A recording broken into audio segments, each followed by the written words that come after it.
Look at Capitol Hill. Congress moves to end the longest shutdown in U.S. history. The House could vote tomorrow on a deal to reopen the government. The Senate passed the measure late last night. The progress, of course, giving hope to thousands of local families struggling to pay for food and housing.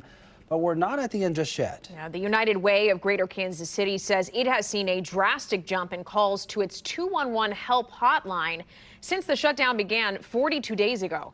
The United Way reports a 16% jump in calls for food help, 900 more families asking for help with water bills, 137 more needing shelter, and 380 additional calls for legal aid, including eviction support. KCTV5's Grace Smith got a peek behind the curtain at one of those places. Yeah, she joins us live now in Kansas City. Grace, I understand the increased demand is putting extra stress on call takers.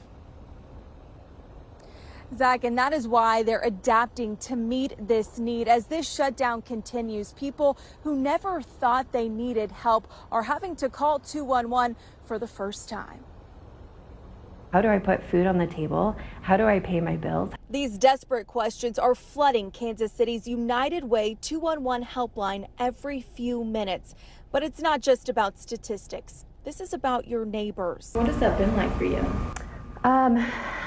It's hard because we want to be helpful, right? If this is you, you are not alone. Just yesterday, call taker Kristen Engelbrecht says nearly 50 people called begging for help because the government shutdown has drained their savings. Now I'm reaching out to figure out how do I solve my needs and feed my family, cover my bills, while I still have to work, but I'm not getting paid, or I was furloughed and I'm not sure where to go next. To help meet the demand, she says they're focusing on problem solving before directing them to local resources. We're doing a lot of problem solving with our callers. We're trying to sit with them where they're at, explore what opportunities there might be within their own social system and network of friends and family, as well as what's out in the community that they can get connected with so they can hopefully get their needs met. It's really challenging and resources are limited in the community right now.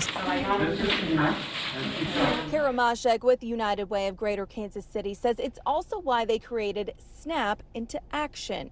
So we've been doing volunteer meal kit packing events over the last week, and we have 4 or 5 more of those that are scheduled over the next month, packing 300 to 500 meal kits that provide anywhere from 1,200 to 2,400 meals. All to help people on the other end of Kristen's line who might be calling for the first time. We really want to make sure they know, like, people care. And if you would like to help this effort, you can, by either donating or volunteering, you can find all of that information on our website, kctv5.com. In Kansas City tonight, Grace Smith, KCTV5 News. Such a tough reality for so many of our neighbors. Grace, thank you.